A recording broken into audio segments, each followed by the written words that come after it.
देखिए दोस्तों, भारत सरकार एकदम बिल्कुल नई स्कीम लेकर आई है जिसमें आपको कम ब्याज दर देना होगा, सब्सिडी भी मिलेगी। सारा काम इसी एक सरकारी स्कीम के माध्यम से होगा। आप अगर पशुपालन का बिजनेस शुरू करना चाहते हैं, चाहे आपका पशुपालन में कोई भी बिजनेस हो, चाहे डेयरी फार्मिंग हो या बकरी फार्मिंग हो या फिर मुर्गा फार्म हो या फिर सुअर पालन हो, कोई भी बिजनेस हो, आप इन सभी बिजनेस के लिए एक ही सरकारी स्कीम से आप लोन ले सकते हैं। अब यहाँ से आप लोन के साथ साथ कम ब्याज दर पर आपको लोन मिलेगा, साथ में सब्सिडी मिलेगी। इस वीडियो में हम पूरी जानकारी स्टेप बाय स्टेप पूरी समझाएंगे। कौन लोन ले सकता है, कितनी राशि आपको लोन के रूप में मिलेगी, ब्याज दरें कितनी रहेगी, सब्सिडी आपको कितनी मिलेगी और आवेदन की प्रोसेस कैसी होगी, जरूरी जो डॉक्यूमेंट होंगे वो कौन कौन से होंगे, इन सारे जानकारी को एक ही वीडियो में स्टेप बाय स्टेप समझेंगे। तो सबसे पहले मैं आपको इस स्कीम के बारे में पूरी जानकारी बता देता हूँ। देखिए दोस्तों, ये स्कीम वैसे तो भारत सरकार और राज्य सरकार के दोनों के सहयोग से शुरू की गई है और इस योजना का एक ही उद्देश्य है, जितने भी किसान हैं, जो ग्रामीण क्षेत्रों के किसान हैं, उनको ये रोजगार देना है ताकि वो किसान आत्मनिर्भर बन सके। और इस स्कीम में गाय, भैंस, बकरी, मुर्गी, सुअर किसी भी बिजनेस को शुरू करें, यहाँ आप 1 लाख से 25 लाख रुपए तक का लोन मिल सकता है। और इस योजना में पाने के लिए आपके पास आवश्यक शर्तें होनी जरूरी है। जो इस लोन के लिए योग्य होगा उसके लिए जो शर्तें रखी है वो इस प्रकार है कि किसान की आयु 18 साल से 65 साल के बीच होनी चाहिए, तो आप इस योजना के अंतर्गत आवेदन कर सकते हैं। दूसरा, आप भारत के मूल निवासी होना जरूरी है। तीसरे, आपके पास जमीन किराए की हो या खुद की हो, आपके पास जमीन होगी तो ये आप इस लोन के लिए अप्लाई प्रोसेस कर सकते हैं। चौथा, इसमें यह है कि पिछले कोई भी लोन आपका बकाया नहीं होना चाहिए, यानी कोई भी सरकारी बैंक से हो या सरकारी पोर्टल से हो, कोई भी लोन आपका बकाया नहीं होगा, तो आप इस पशुपालन लोन स्कीम का फायदा जरूर ले सकते हैं। अब जानते हैं इस लोन के लिए आपको कितनी राशि मिलेगी, यानी कितना बड़ा लोन मिल सकता है और सब्सिडी और ब्याज दरें क्या रहने वाली है, वो जानकारी हम इस वीडियो में समझते हैं। तो यहाँ को लोन की राशि है वो आप 1 लाख से 25 लाख रुपए तक का ले सकते हैं। अब यहाँ पर जैसे 25 लाख रुपए तक के लोन के बारे में बात करता हूँ तो किसानों के बिल्कुल दिमाग में ये सवाल जरूर होता है कि 25 लाख रुपए तक का लोन कोई नहीं देता है। तो किसान साथियों, ये आपका भ्रम है, वो आपको हम दूर करने वाले आगे आपको वीडियो में बताया जाएगा कि 25 लाख रुपए तक लोन आप किस प्रोसेस से ये लोन ले सकते हैं। लेकिन बात करते हैं इसकी ब्याज दरों की, तो यहाँ पर सरकार ने जो ब्याज दर रखी है वो केवल यहाँ आपको 6% से 10% के बीच रहेगी। अब ये बात भी तय करती है कि आप कौन सी बैंक से लोन ले रहे हैं, कौन सी सरकारी स्कीम से लोन ले रहे हैं, वो आपकी बात जरूर निर्भर करती है कि आपका लोन कहाँ से अप्लाई किया जा रहा है। सब्सिडी की बात करें तो यहाँ पर जो सब्सिडी है वो 25% सामान्य कैटेगरी को दी जाएगी। बाकी जो SC, ST और OBC की है उनको यह सब्सिडी है वो 33% से 50% देने की बात कही जा रही है और सब्सिडी का पैसा सीधा आपके बैंक खाते में जमा किया जाएगा।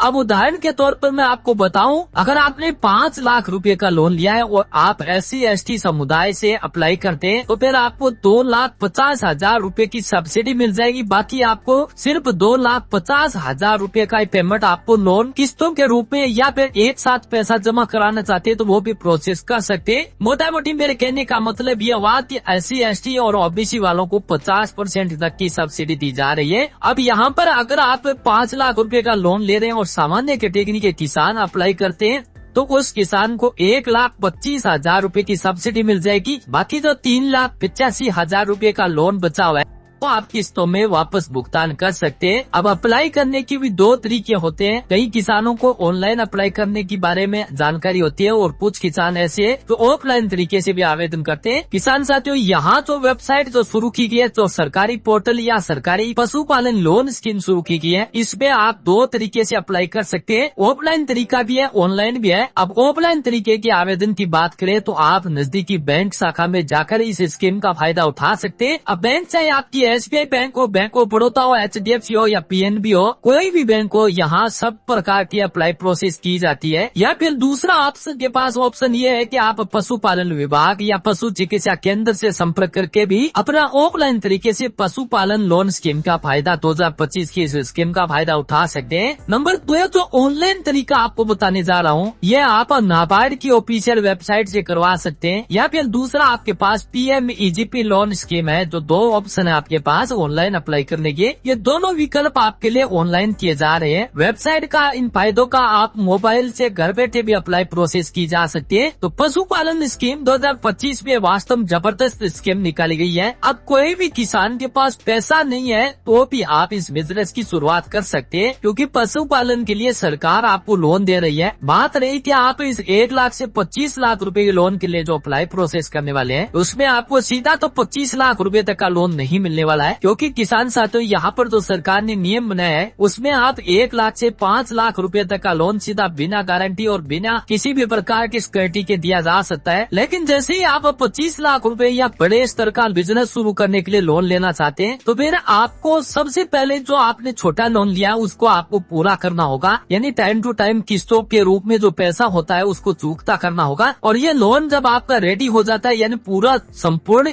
लोन चूकता हो जाता है, उसके बाद आपको अप्लाई करना होगा। और जैसे ही आप नए बड़े स्तर के लिए बिजनेस के लोन के लिए अप्लाई करेंगे, तो फिर आप जो लोन 5 लाख रुपए का है वो फिर आपका लोन 10 लाख रुपए हो जाएगा। इसी प्रकार जितना लोन आप हर साल 5-5 लाख रुपए की राशि बढ़ा सकते हैं और चूकता कर सकते हैं। जैसे जैसे आप अपने बिजनेस को बड़े स्तर पर ले जाएंगे तो आपका लोन 25 लाख रुपए हो जाएगा। अब बात आती है इस लोन के लिए जो जरूरी डॉक्यूमेंट है जिनकी आपको सख्त आवश्यकता पड़ने वाली है। तो लोन लेने के लिए आपके पास आधार कार्ड होना चाहिए, पैन कार्ड होना चाहिए, पासपोर्ट साइज फोटो भी आपको जरूर पड़ेगी आवश्यकता, मूल्यवान प्रमाण पत्र की आवश्यकता पड़ेगी, जाति प्रमाण पत्र की आवश्यकता पड़ेगी, क्योंकि सब्सिडी में SC/ST वालों को अलग से सब्सिडी दी जाती है। बैंक पासबुक की आवश्यकता भी पड़ेगी। एक आपका जो पशुपालन विभाग है जिसमें आप पशुपालन का कोई भी बिजनेस कर रहे, चाहे आपका डेयरी फार्मिंग हो या बकरी फार्मिंग हो या मुर्गी पालन हो या सुअर पालन हो, उसके लिए एक BPR फाइल यानी पशुपालन का एक बिजनेस प्लान रिपोर्ट होना जरूरी है। और कुछ आपके जरूरी डॉक्यूमेंट जमीन के भी होने चाहिए, यानी आपकी जमीन किराए की है या खुद की है, उसका आपके पास एग्रीमेंट एक जमीन का डॉक्यूमेंट होगा, वो आपको सबसे जरूरी होता है। तो दोस्तों अगर आपने अब समझ लिया है कि 2025 में जो नई स्कीम चालू की है जिसका नाम है नाबार्ड और एक है PMEGP, ये दो विकल्प आपके लिए पशुपालन विभाग की ओर से शुरू किए गए हैं और सरकार भी आप सभी को मदद दे रही है। इनका जरूर फायदा उठा सकते हैं। अब मैं समझता हूँ कि इस वीडियो में जो आपको 2025 की लेटेस्ट पशुपालन लोन स्कीम के बारे में बताया, इसकी जानकारी आपको अच्छी तरह समझ में आ गई है और अपने बिजनेस को शुरू करने के लिए कोई भी समस्या नहीं होगी। इससे संबंधित कोई आपकी डाउट या सवाल है तो आप जरूर हमें कमेंट सेक्शन में बता सकते हैं और वीडियो को लाइक, शेयर और सब्सक्राइब जरूर कर लेना ताकि नए वीडियो की नोटिफिकेशन आपको मिल सके और ऐसी लेटेस्ट और नई जानकारी के बीच आपके बीच फिर हाजिर होंगे। लेकिन दोस्तों आपको ये जरूर बताना होगा कि इस पशुपालन में आपके लिए नाबार्ड बेस्ट रहेगी या फिर PMEGP। आपने इन दोनों में से कौन सी स्कीम को सिलेक्ट करना है वो आप कमेंट सेक्शन में जरूर बताइए। फिर मैं आपको बता दूंगा कि आप जो PMEGP के लिए लोन लेना चाहते हैं तो आपकी क्या प्रोसेस रहने वाली है और नाबार्ड से अगर कोई किसान पशुपालन के लिए लोन लेता है तो उसकी क्या प्रोसेस रहने वाली है। नए वीडियो में उसी के बारे में जरूर जानकारी बताएंगे, लेकिन कमेंट सेक्शन में आपको बताना होगा, तब जाकर आपका एक नया वीडियो बनाया जाएगा। Thank you,